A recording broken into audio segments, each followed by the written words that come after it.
Shalom, shalom, shalom. Nous rendons grâce à Dieu pour l'opportunité qu'il nous accorde d'être encore là.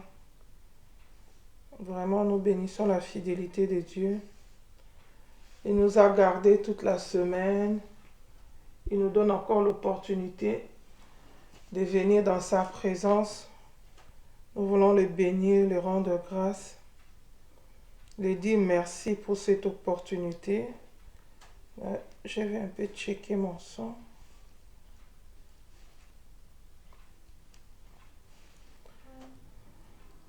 Shalom, shalom, bien-aimé, shalom.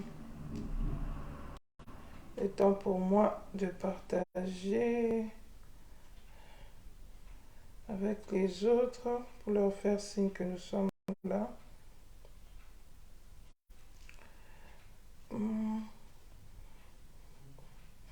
Shalom, frère. Frère Sylvain, shalom, sœur Christine.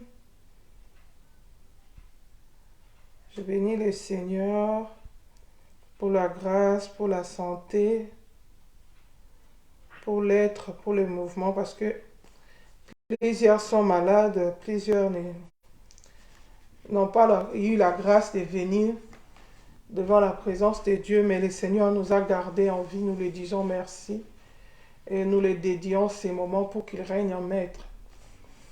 Voilà, par la grâce de Dieu, aujourd'hui nous allons partager la parole de Dieu sur le thème que nous avons intitulé « Reconnaître les bontés de Dieu même dans les épreuves ». Reconnaître les bontés de Dieu même dans les épreuves, c'est une exhortation, c'est que le Seigneur nous adresse en tant qu'enfants de Dieu. Parce que vous savez, la vie chrétienne, la marche vers le ciel, ce n'est pas facile. Elle est entravée de beaucoup de preuves, de beaucoup de tribulations. Et des fois, ça vient affecter notre relation avec Dieu. Des fois, ça nous met dans des états qui ne glorifient pas le Seigneur. Ça nous empêche de continuer la marche. C'est pourquoi le Seigneur, dans son amour, il n'arrête pas de nous parler, de nous exhorter, de nous réconforter en tant qu'un père, en tant qu'un papa qui aime ses enfants. Donc, aujourd'hui, nous allons partager sur reconnaître les bontés de Dieu même dans les épreuves. Nous nous sommes inspirés de la vie de Joseph, le parcours de Joseph. Aujourd'hui, nous allons voir cet exemple-là, comment la vie de Joseph a été et comment ça va être avec nous, nous en tant qu'enfants de Dieu, en tant que chrétiens, devant les épreuves, devant les circonstances dans lesquelles nous passons. Qu'attend le Seigneur de nous? Quelle est la volonté de Dieu pour nous dans ces moments-là? Alors avant d'aller plus loin, je voudrais un peu prier et recommander ces moments entre les mains du Seigneur. Papa, je te dis merci, je te rends grâce, le maître des temps et des circonstances. Tu as dit, prêche la parole en toute occasion favorable ou non. Nous voulons parler de ta part pour l'édification des saints. Nous voulons parler de ta part pour, Seigneur, réconforter une sœur, un enfant de Dieu qui passe peut-être par des moments difficiles, par des tribulations. Tu as envoyé cette parole pour les consoler. Je prie que, Seigneur, comme la Bible dit, ta parole c'est comme la pluie qui descend sur la terre et qui ne retourne pas sans avoir arrosé la terre. Qu'il en soit ainsi dans la vie de toute personne qui écoutera cette parole, qu'il entende ta voix, qu'elle soit consolée, fortifiée dans sa marche. Au nom de Jésus. Amen. Voilà l'exemple, nous allons voir l'exemple de Joseph. Joseph qui était un enfant de Dieu, qui était dans une famille, disons chrétienne, dans une famille des croyants, qui craignait Dieu. Malgré qu'il était enfant de Dieu, il était arrivé des épreuves dans la vie de Joseph. Nous avons dit reconnaître la bonté de Dieu même dans les épreuves. Beaucoup d'enfants de Dieu reçoivent la parole avec joie. Mais quand les épreuves arrivent, c'est là que les morceaux durs commencent. C'est là qu'ils attristent même le Saint-Esprit. C'est là qu'ils ne restent plus agréables à Dieu. C'est là qu'ils ne craignent plus Dieu. C'est comme s'ils veulent d'une vie chrétienne facile, sans épreuve, sans défi. Bien-aimé, si c'est ça que tu définis comme la vie chrétienne, j'aimerais déjà te dire que tu te trompes. Que tu te trompes. Le royaume de cieux, ce n'est pas facile. Le chemin serré et étroit qui mène au ciel, c'est un chemin par lequel on passe par les épreuves, on passe par des tribulations. D'ailleurs, la Bible nous dit c'est par beaucoup de persécutions et de tribulations que nous allons entrer dans le royaume de cieux. Et la Bible nous dit que ce sont les violents qui vont aller, qui vont hériter le royaume de cieux. Ça veut dire qu'à un moment, il faudra que tu te dépasses. À un moment, tu vas affronter certaines situations qui sont de la marche. Parce que commencer, alléluia, j'étais en train de dire, commencer la marche, c'est bien. C'est maintenir et l'achever dans la sainteté, c'est mieux. Parce que c'est la fin d'une chose qui importe. C'est la fin de la chose qui importe devant le Seigneur. C'est que le jour où le Seigneur viendra, qu'il puisse te trouver dans la sainteté, qu'il puisse te trouver dans la sanctification, c'est alors que tu vas hériter le royaume de cieux. Donc, dans notre marche, en attendant que Jésus revienne, nous traversons des situations, nous affrontons des situations, des épreuves, des tribulations. Et des fois, si tu n'es pas mature, si tu n'es pas averti, tu peux entrer dans la confusion, tu peux commencer à te poser mille et une questions, mais moi je crains Dieu, mais pourquoi telle situation arrive? Bien-aimé, laisse-moi te dire que le fait que tu crains Dieu ne veut pas dire que les épreuves ne vont pas venir. Le fait que tu as choisi Jésus, c'est un mauvais évangile de fois qu'on prêche aux gens un évangile bonbon où on nous dit que si tu reçois Jésus, tu auras les parcelles, tu auras les maisons, tu auras tout, tu n'auras pas de problème. Souvent, c'est les mensonges. On nous dit pas, on nous prêche pas la vérité. La vérité est que pour suivre Jésus, il faut porter sa croix. Et porter la croix, bien aimé, ce n'est pas facile. Dans la croix, il y a aussi les épreuves. Dans la croix, il y a aussi des tribulations. Dans la croix, il y a aussi des défis, des combats. Si tu ne connais pas en quoi tu t'es engagé, Shalom, ma soeur Charlotte, si tu ne connais pas en quoi tu t'es engagé, c'est ce qui va arriver, c'est ce qui va faire que tu vas vite tomber dans le péché. Parce que tu n'étais pas averti, tu étais mal informé. C'est comme ça qu'Israël, venant de l'Égypte, l'Égypte c'était la souffrance. Dieu les promet Canaan, Dieu le fait sortir de l'Égypte pour les amener à Canaan.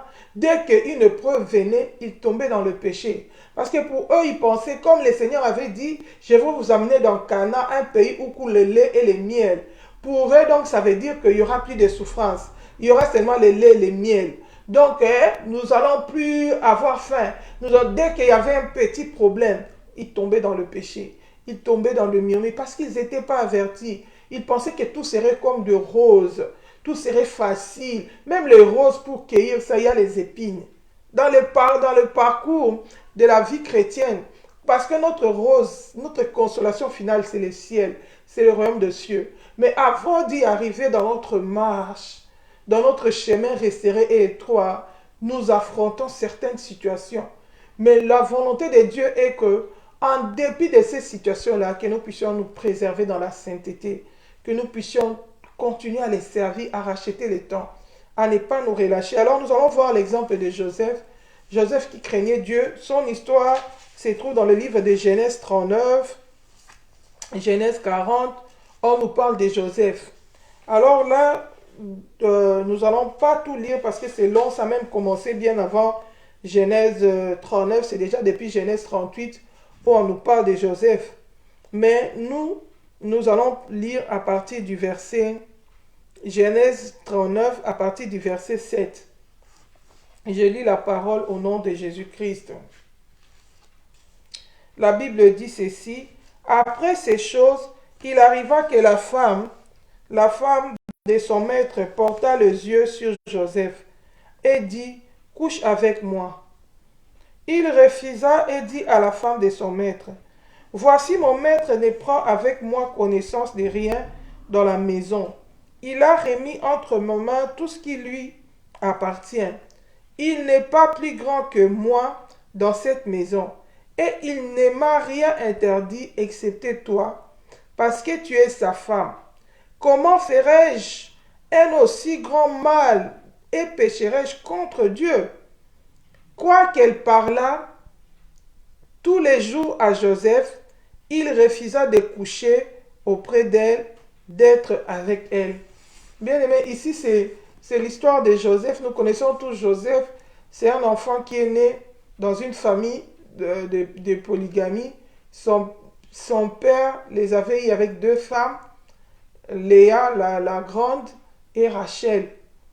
Et nous savons qu'avec Rachel, il avait eu des enfants. Joseph, de sa maman, ils étaient seulement à deux, à part les enfants qui étaient nés de la servante de sa mère. Mais de sa mère biologique, ils étaient seulement à deux. Il y avait Joseph, parce que sa maman était stérile, elle n'enfantait pas. Et là, il y a Joseph dans sa vieillesse. Et puis après Joseph, il a eu Benjamin. Et nous savons que la maman est décédée à la naissance de Benjamin. C'est quand Benjamin naissait que Rachel était décédée.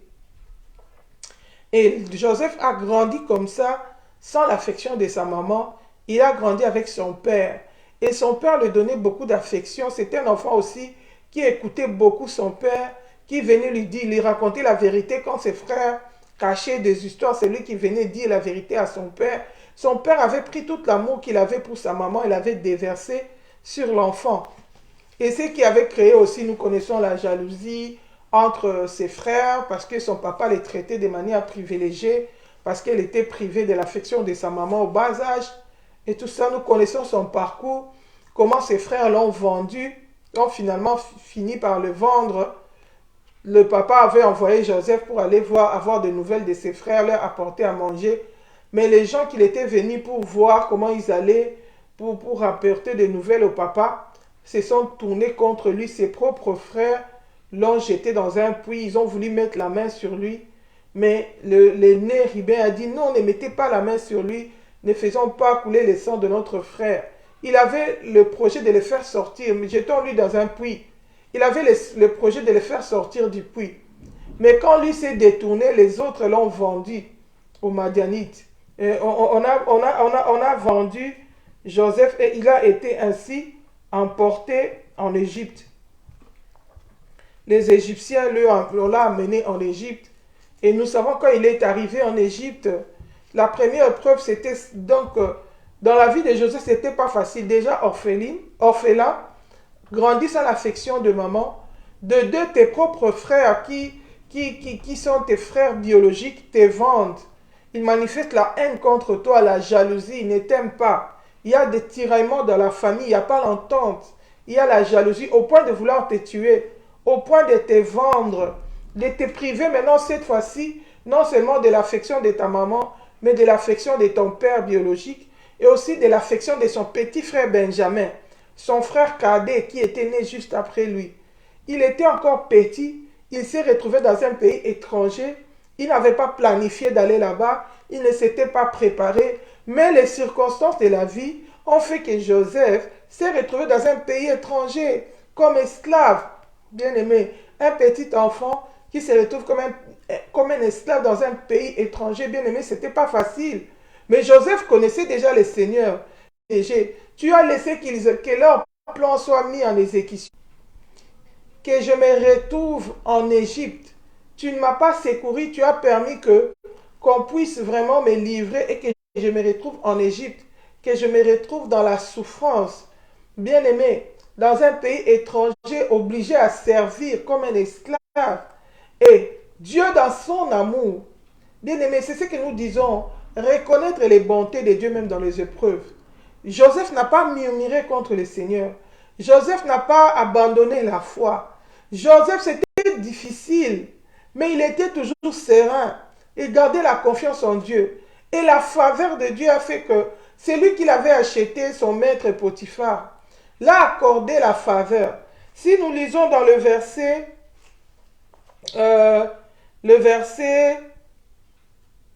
39, au partir du verset 1, la Bible dit: On fit descendre Joseph en Égypte, et Potiphar, officier de Pharaon, chef des gardes égyptiens, l'acheta des Ismaélites qui l'y avaient fait descendre. L'Éternel fit avec lui, et la prospérité l'accompagna. Il habita dans la maison de son maître l'Égyptien. Son maître vit que l'Éternel était avec lui, et que l'Éternel faisait prospérer entre ses mains tout ce qu'il entreprenait. Joseph trouva grâce aux yeux de son maître qu'il employa à son service, l'établit sur sa maison et lui confia tout ce qu'il possédait. Bien-aimé, Joseph n'a pas fait des études pour gérer. Il n'est pas sorti d'une haute école, il était même esclave. Mais puisque la faveur de Dieu était avec lui, bien-aimé, le fait que Dieu soit avec toi ne se traduit pas d'office par les choses matérielles. Parce que Joseph traversait une épreuve qui durait. Il était privé d'affection. Il commençait à travailler. Il était un enfant. Il a commencé à travailler sans qu'il le veuille, sans qu'il aille faire une recherche d'emploi. Non. Pourquoi? À cause des circonstances de la vie. Mais il faisait son travail de bon cœur. Il faisait son travail bien. Et la faveur du Seigneur l'accompagnait. Bien aimé, si c'était moi et toi, déjà je suis orphelin. Le Seigneur encore me permet encore que je sois vendu, que je commence maintenant à travailler, je n'ai plus de repos. Ça allait peut-être être l'occasion de murmure pour toi. Comme tu peux te retrouver dans un couple, peut-être le mari est handicapé. Quand tu t'es marié, c'est lui qui faisait tout, mais les circonstances de la vie ont fait que les maris peut-être se retrouvent à l'hôpital et que toi maintenant toutes les tâches reviennent sur toi. Où il a un handicap, où il a rencontré un accident. Tu peux commencer à murmurer. Il y a beaucoup de femmes, quand c'est comme ça, elles ne donnent plus d'amour. Quand c'est comme ça, elles deviennent nerveuses. Quand c'est comme ça, l'effet seulement de la voir, tu vois que celle-là est dépassée. L'effet seulement de la voir, tu vois que celle-là traverse des problèmes. Il ne communique plus la joie. On ne voit plus la joie dans son visage. Pourtant, la Bible nous dit quoi? La Bible nous dit de rendre grâce en toutes choses. Bien-aimés, quand nous traversons les épreuves, un enfant de Dieu, un vrai, doit rendre grâce à Dieu dans toutes les circonstances qu'il traverse. Si nous lisons la parole de Dieu dans le livre de 1 Thessaloniciens 5, verset 18, 1 Thessaloniciens 5, verset 18, la Bible nous dit ceci.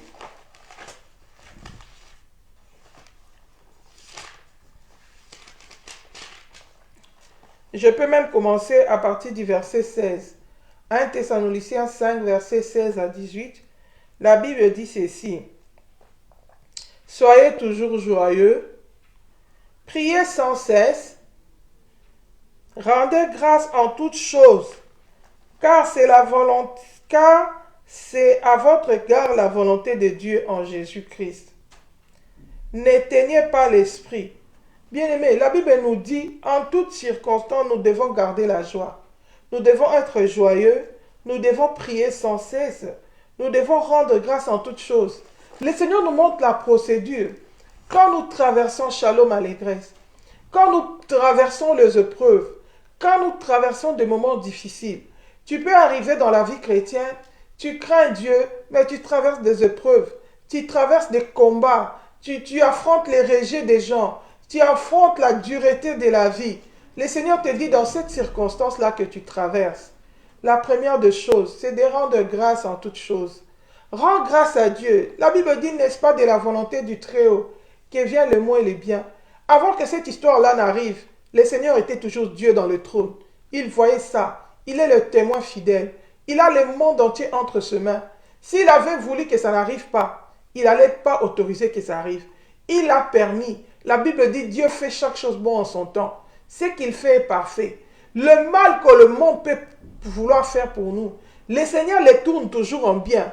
Si tu regardes même l'histoire de Joseph, les mal que les gens avaient projeté faire, le Seigneur l'a tourné en bien. Le Seigneur est passé par ces mal pour former Joseph. Pourquoi? Parce qu'il les préparait à la grandeur. Le Seigneur est passé par ces mal pour former Joseph. Pourquoi? Parce qu'il les préparait. Alléluia. Parce qu'il les préparait à l'élévation. Mais il devait être préparé. Le Seigneur nous forme par la souffrance. C'est pourquoi en tant qu'enfant de Dieu, shalom ma soeur, quand tu traverses des moments difficiles, remets-toi entre les mains du Seigneur. Ne va pas dans les inquiétudes. Ne va pas dans les... Nous, en tant qu'enfants de Dieu, qu'est-ce que nous faisons, shalom maman Christine? Qu'est-ce que nous faisons? Souvent, quand des circonstances difficiles arrivent, nous arrêtons tout. Nous devenons amers. nous devenons tristes. Il y en a même qui arrêtent de vivre. Il y en a même, il n'a plus de joie. Bien-aimés, les épreuves, les tribulations sont la part du chrétien.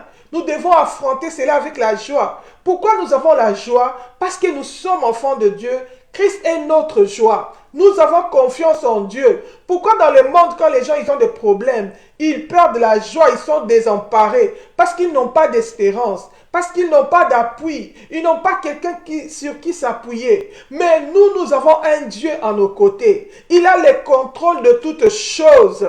Alléluia. C'est lui qui a le dernier mot. C'est comme si tu es dans un tribunal et c'est ton papa qui est le juge. C'est lui qui a le dernier mot. C'est son mot qui compte.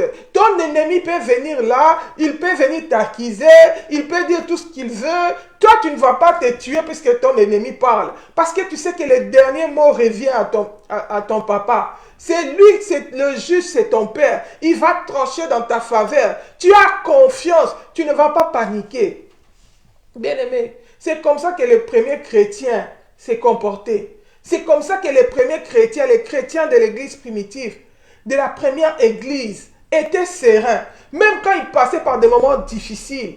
Alléluia. La Bible nous montre l'exemple de Pierre. Pierre, Hérode a tué Jacques, a fait décapiter Jacques. Et tous les Juifs étaient contents. Il avait déjà tué Jean-Baptiste. Et il projetait aussi de tuer Pierre. Parce qu'il voulait gagner la popularité du peuple. Il a arrêté Pierre, il l'a mis en prison. Il était gardé par des soldats. Mais la Bible nous montre que Pierre, il a même dormi. Il sait que Dieu a le contrôle. Parce que Dieu lui avait dit, tu es Pierre, c'est cette pierre, je bâtirai mon église. Il connaissait la volonté de Dieu pour sa vie. Il connaissait l'alliance qu'il avait avec le Seigneur. La mission à laquelle Dieu l'avait appelé. Il savait que c'était le temps d'accomplir la mission. Ce n'était pas le temps pour lui de mourir. Il gardait confiance. Mais nous, les chrétiens d'aujourd'hui, nous perdons la confiance. Dès que survient un problème, estomac, j'ai fait la crise de tension. Tu es déjà désespéré avant même que les problèmes ne te tuent. Toi-même, tu vas déjà te tuer par les émotions. Par ton humeur, tu deviens amer, tu attristes même le Saint-Esprit. Pourquoi? Parce que tu traverses une épreuve. Bien-aimé, sache que les épreuves, c'est la part du chrétien. C'est la part du chrétien. D'ailleurs, la Bible nous dit, alléluia, la Bible nous dit, c'est pas beaucoup de tribulations. Acte 4, verset 22, la Bible nous dit quoi? C'est pas beaucoup de tribulations qu'il nous faut entrer dans le royaume des cieux. Je vais un peu lire ça. Acte 4, verset 22. La Bible nous dit ceci.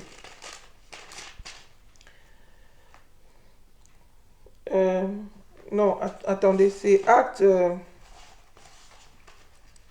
non, je crois que je n'ai pas bien écrit ça. Mais la Bible, c'est là où Paul exhortait le chrétien.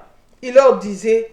Vous devez savoir que, je crois que ça doit être 14, verset 22, si je ne me trompe pas. Peut-être que j'ai mal.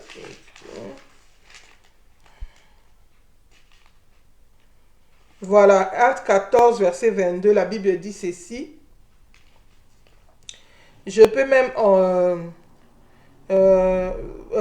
verset 21, la Bible dit, quand ils eurent évangélisé cette ville et fait un certain nombre de disciples, ils retournèrent à Lystre, à Icône et Antioche, fortifiant l'esprit des disciples, leur exhortant à persévérer dans la foi, et disant que ce n'est pas beaucoup de tribulations qu'il nous faut entrer dans le royaume des cieux.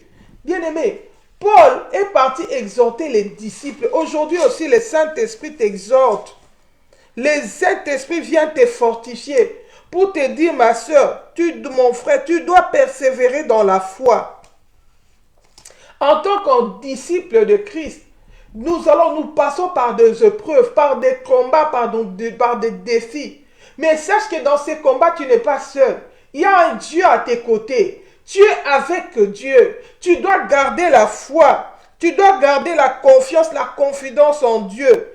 Sache que ce n'est pas beaucoup de tribulations qui nous font entrer dans le royaume des cieux. Bien-aimé, si nous regardons la vie de Joseph, ce n'était pas une histoire isolée. C'était une histoire après l'autre. Shalom, ma soeur Guette. C'était une histoire après l'autre. Shalom, Sumbu. Après l'autre. Aujourd'hui, orphelin. Demain, les frères le vendent. Troisièmement, il se retrouve dans la maison de Potiphar. Le Seigneur est encore avec lui, il lui fait grâce. Il commence un peu à oublier les chagrins à cause de l'amour qu'il recevait de son maître, à cause de la considération. Il a trouvé sa place. Il a maintenant un salaire. Il est maintenant établi. Il est maintenant bien. La femme de son maître vient encore le convoiter. Bien-aimé, il me dit, mais pourquoi moi j'ai toujours des problèmes dans la vie? Pourquoi moi je n'obtiens rien dans la facilité? C'est peu de paix, de quiétude que j'ai reçu dans la maison de Potiphar. Il faudrait encore que sa femme vienne encore me convoiter. C'est comme toi, tu te poses des questions. Vraiment, Seigneur, l'année passée, j'avais tel problème. Maintenant encore, vraiment, pourtant je t'ai pris, je t'ai craint. C'est comme si les épreuves que Dieu envoie dans ta vie, c'est comme s'il ne t'aime pas. Bien-aimé, les épreuves, ça démontre même l'amour de Dieu. C'est les moyens par lesquels Dieu nous forme. La Bible dit que Dieu nous brise par la souffrance. Dieu sait que nous devons hériter le royaume des cieux. Nous devons atteindre la statue parfaite de Christ. Mais nous allons l'atteindre en nous brisant par la souffrance, en nous formant, en nous faisant passer par des épreuves. Ça nous forme, ça nous donne la nature de Christ. Alléluia. Jésus lui-même, il était Dieu, mais il était brisé par la souffrance. La Bible l'appelle homme de douleur, habitué à la souffrance. Il l'a fait pour nous montrer l'exemple. Il a dit, si lui le bois vert, on a fait ça avec lui. Et à fortiori, nous, de bois sec. Ne sois pas étonné de la trahison que tu retrouves autour de toi, de la haine, de la jalousie, de la méchanceté des hommes. Bien-aimés, ce sont des instruments par lesquels Dieu nous façonne. Alléluia. Ils sont des moyens par lesquels Dieu nous façonne, Dieu nous forme. Il nous brise par la souffrance. La Bible nous montre que la femme de Potiphar, mais Potiphar est resté intègre. Joseph est resté intègre. Malgré que cette femme-là l'a tourmenté tout le temps, il est resté intègre. Il a craint Dieu. Bien-aimé, crains Dieu.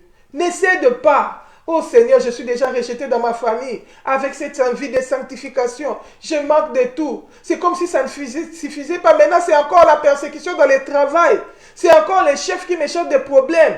Mais si je perds cet emploi, qu'est-ce que je vais devenir? Comment je vais vivre? Tu te poses toutes les questions du monde. Bien-aimé, le Seigneur est celui qui ferait un chemin dans le désert. Quand il ferme une porte, il ouvre une autre. Alléluia. Il voulait fermer la porte de Potiphar pour lui donner la porte du gouvernement, la porte de l'élévation des premiers ministres en Égypte. Mais nous, comme nous sommes les hommes, nous sommes limités. Quand seulement la porte de Potiphar se ferme, tu t'effondres. Tu es effondré. Comment on dit les Français? Comment ça peut m'échapper? L'effondrement. Tu es effondré. Tu perds l'espoir. Aujourd'hui, le Seigneur vient te dire, garde la foi. Garde la foi. Sois ferme. Quand il y a des problèmes, rends grâce à Dieu. Sois confiant. Garde la foi. Car sans la foi, tu ne peux pas être agréable à Dieu. D'autres personnes, Dieu n'existait pas. Si Dieu existait, moi j'allais passer par telles histoires. Bien-aimé, qui es-tu? Tu es l'argile dans les mains des potiers. Est-ce que c'est toi qui décides? C'est Dieu qui décide. S'il veut te former de cette manière-là, d'ailleurs, un vrai enfant de Dieu ne peut pas tenir un tel langage. C'est pourquoi la Bible dit, ne murmurez pas comme Israël. Bien-aimé, Israël, ils avaient murmuré. Et tous ces gens-là qui murmuraient quand il y avait les épreuves, personne n'était entré à Canaan. C'est pourquoi la Bible nous exhorte aussi. Nous sommes dans 1 Corinthiens 10. 1 Corinthiens 10, verset 10. La Bible dit quoi? 1 Corinthiens 10, verset 10. La Bible dit ceci.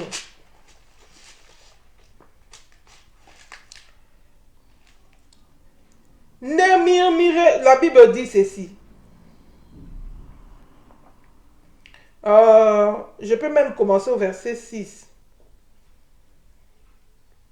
Or, la Bible dit, c'est long, même verset 5, la Bible dit, mais la plupart d'entre eux ne furent point agréables à Dieu, puisqu'ils périrent dans les déserts.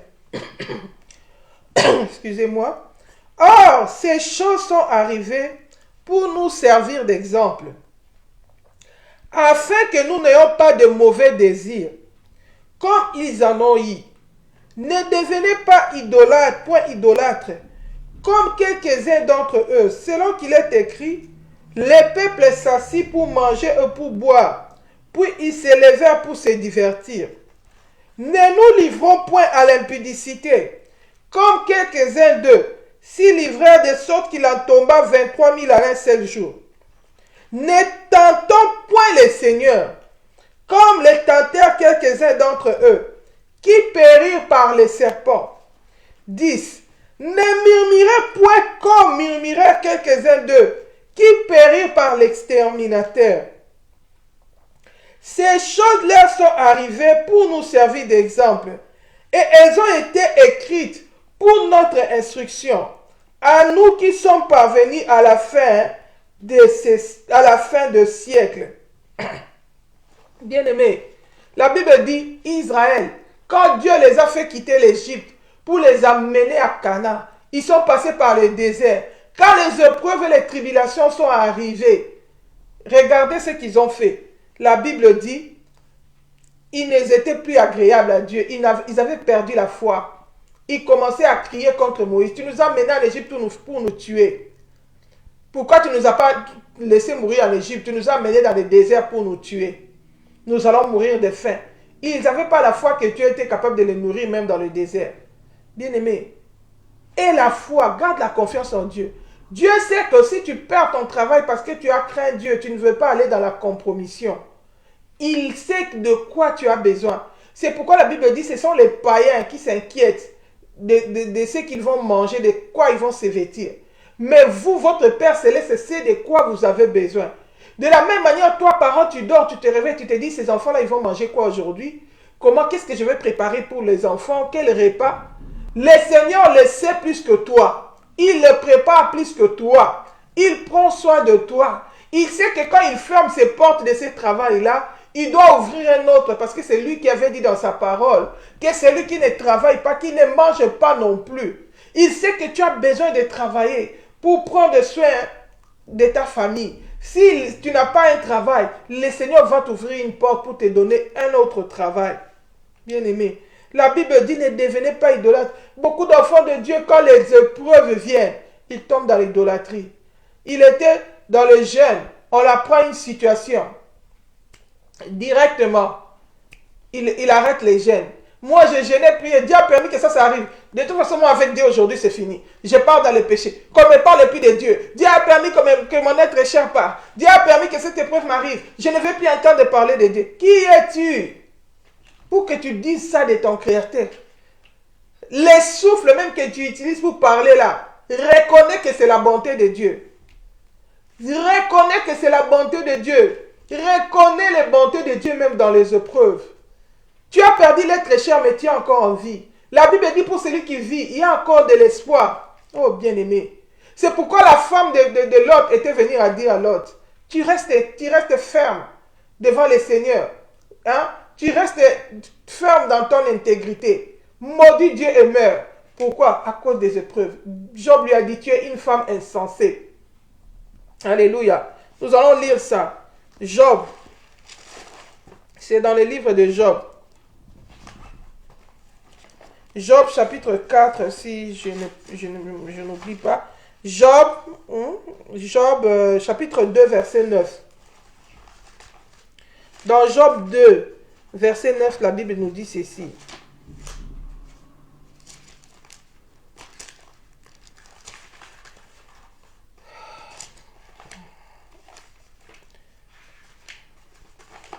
Job chapitre 2, verset 9, la Bible dit ceci. Sa femme lui dit, tu demeures ferme dans ton intégrité, maudit Dieu et meurs. Mais Job lui répondit, tu parles comme une femme insensée. Quoi? Nous recevons de Dieu le bien et nous ne recevrions pas aussi le mal. En tout cela, Job ne pécha point par ses lèvres. Bien-aimé, Job a décidé de rester intègre, de continuer à craindre Dieu. Les gens peuvent te pousser dans le mal. Tu restes intègre. Si tu continues à te dépouiller, tu ne vas pas te marier. Regarde l'âge. Tu as déjà grandi. Bien aimé, c'est Dieu qui donne le mariage. La Bible dit l'homme ne peut recevoir que ce qui lui est donné du ciel. Si le Seigneur ne te donne pas, même si tu t'habilles comme les prostituées de la rue, tu ne vas pas recevoir. Alléluia. C'est Dieu qui bénit. La Bible dit c'est la bénédiction de l'Éternel qui enrichit. C'est pourquoi Job disait, il dit, je ne mourrai pas, je vivrai. Je raconterai les œuvres de l'Éternel. Bien aimé, il faisait parler sa foi. Aujourd'hui, tu passes peut-être par les épreuves, par des moments compliqués, des moments difficiles. Bien aimé, premièrement, rends grâce à Dieu. Ne tombe pas dans les inquiétudes. La Bible dit, ne vous inquiétez de rien. Mais en toutes choses, faites connaître vos besoins à Dieu par des prières, par des supplications. Augmente la vie des prières. Explique à Dieu cette situation-là qui te fait mal. Cette situation-là qui t'arrive, explique ça à Dieu. Mais quand tu expliques à Dieu, devant Dieu, tu peux même pleurer, ce n'est pas un problème. Il est Dieu, il est notre papa. Alléluia. Tu peux verser tes larmes devant Dieu. Mais quand tu finis de prier là, essuie tes larmes devant les hommes et la joie. Continue à servir le Seigneur. Dis au Seigneur, je t'aime malgré cette épreuve. Je continuerai à te servir. Puisque je suis en vie, tu m'aimes. Puisque je suis en vie, tu as des projets de paix et de bonheur pour moi. Je continuerai à t'aimer plus que tout. Je vais te servir. Ne va pas dans le murmure. Le diable va te voler toute la joie. Tu deviens amer, tu attristes le Saint-Esprit. Bien aimé, si l'enlèvement te trouve comme ça, là, tu rates le ciel. Pourquoi? Parce qu'à cause d'une épreuve, tu n'as plus confiance en Dieu. Tu perds la foi. Job était resté intègre. Joseph, malgré que la femme de Potiphar l'incitait, la Bible dit, n'a pas cédé. Il est resté fidèle. Que ça vienne au travail, que ça vienne dans la vie sociale, que ça vienne dans le foyer, que ça vienne avec les enfants, que ça vienne avec la famille. Reste intègre, crains le Seigneur. Tiens ferme.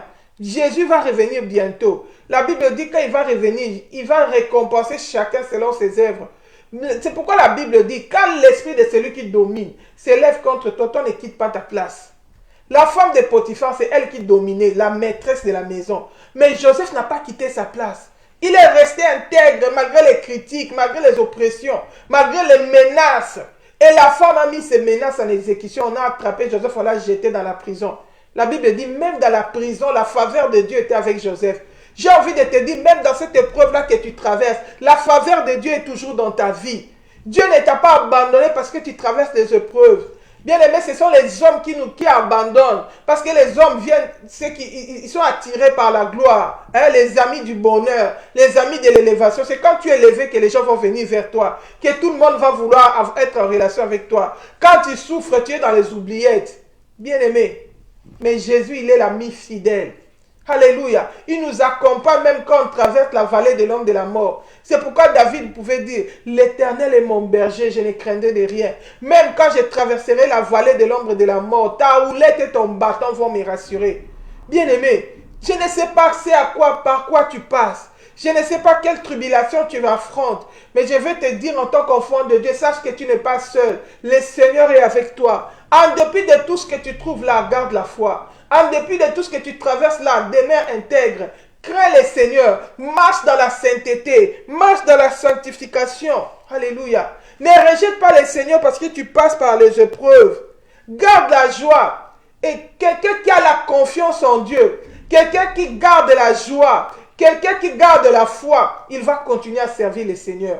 C'est là que tu vas arriver au point que la Bible dit, rien ne me séparera de l'amour de Dieu. Bien aimé, que les épreuves ne te séparent pas de l'amour de Dieu. Que les circonstances ne te séparent pas de l'amour de Dieu. Que ce soit la faim, la nudité, la tribulation, la trahison. Bien aimé, nous vivons un temps où il y aura la trahison.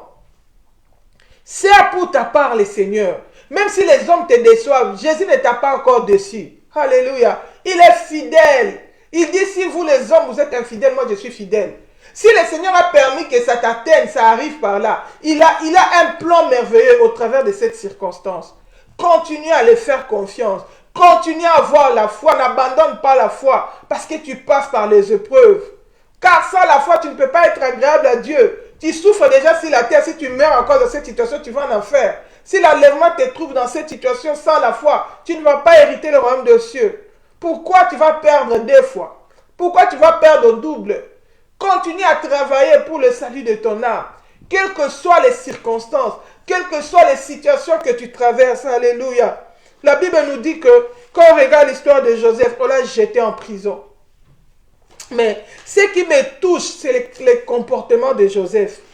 En dépit de toutes ces situations qui étaient graves là, privé de sa famille, si c'est combien de temps, Joseph est resté fidèle à Jésus. Il continuait à garder la joie. Il continuait. Bien aimé, quand tu as la foi, quand tu gardes la joie, tu vas continuer à communiquer aussi la foi. Tu vas continuer à servir le Seigneur. Tu vas continuer à prendre soin des autres. Alléluia. D'autres personnes, quand il a des problèmes, c'est moi d'abord. Moi, j'ai mes problèmes. Je n'ai pas le temps de m'occuper de vous. Moi-même, j'ai mes problèmes. L'égoïsme. La Bible dit que les gens deviendront égoïstes. Non. Joseph oubliait son problème. Parce que, du reste, il n'avait pas un problème. Parce que sa situation, il avait déposé entre les mains du Seigneur. Il savait que le Seigneur agirait en son temps. Entre-temps, lui, il servait le Seigneur. Il continuait à prendre soin de l'œuvre de Dieu. Même le travail qu'on lui donnait de faire, il le faisait bien. Alléluia. La Bible dit, Genèse 39, verset 21. La Bible dit, l'Éternel fit avec Joseph et il étendit sur lui sa bonté. Il le mit en faveur aux yeux du chef de la prison. Et le chef de la prison plaça sous sa surveillance tous les prisonniers qui étaient dans la prison. Et rien ne s'y faisait que par lui. Le chef de la prison ne prenait aucune connaissance de ce que Joseph avait en main.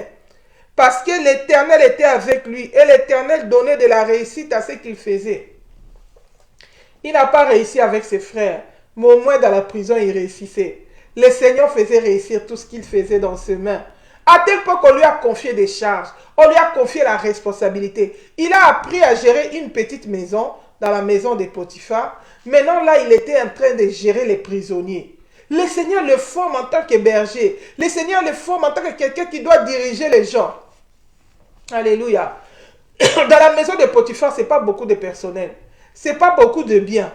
Mais maintenant là, il gère maintenant. Il gère des prisonniers. Les prisonniers, ce sont des cas difficiles. Des gens qui sont en prison. Ce sont des gens émotionnellement, ils ont des problèmes. Comportementalement, ils ont des problèmes. Les autres, c'est des meurtriers aussi. Les autres, c'est des coupables. Il y a aussi des innocents qui se retrouvent en prison. Il devait gérer tous ces gens-là qui avaient ces crises émotionnelles-là, qui traversaient des moments difficiles. Dans la prison, il y a des chrétiens, il y a aussi des païens. Des gens qui sont sans Dieu, qui traversent des moments sans Dieu. Vous savez, les gens qui n'ont pas Dieu quand ils ont des problèmes, c'est très grave. Alléluia. C'est pourquoi beaucoup se suicident, beaucoup de déçus, parce qu'ils n'ont pas Dieu.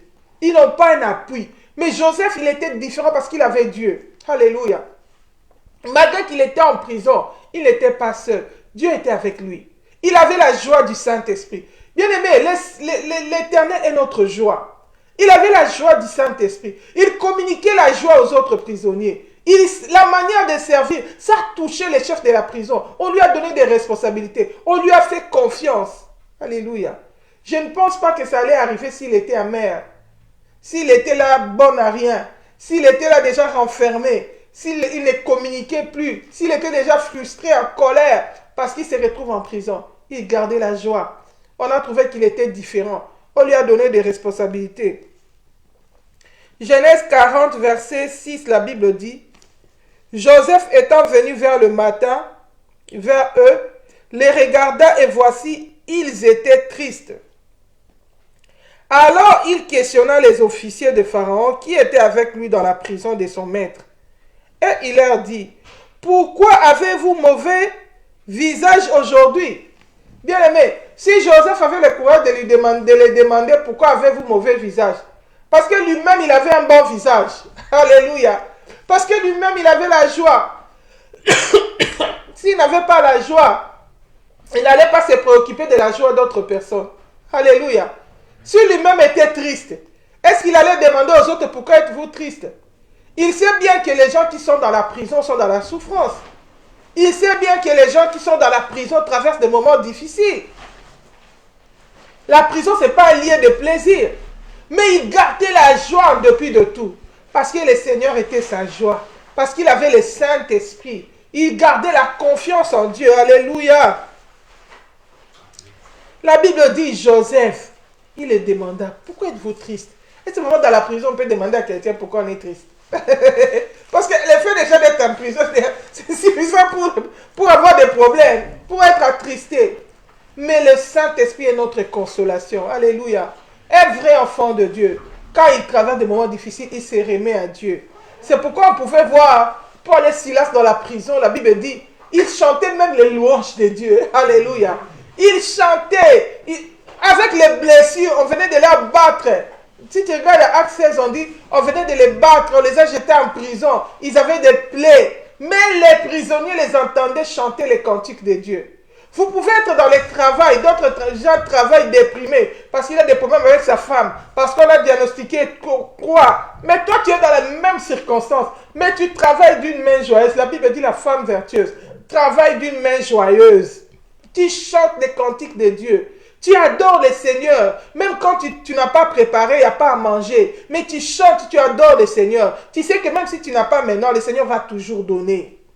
Même si je n'ai pas payé telle facture aujourd'hui, le Seigneur sait que je dois payer cette facture. Comme j'ai déjà introduit ma demande au Seigneur, il va les réaliser. Moi, entre-temps, je continue à les louer. Je continue à l'adorer. Je continue à prendre soin de son œuvre. Beaucoup de gens, quand ils ont des problèmes, hey, c'est un tel, on va aller à l'évangélisation. Non, moi, je ne viendrai pas. Moi, j'ai tel problème.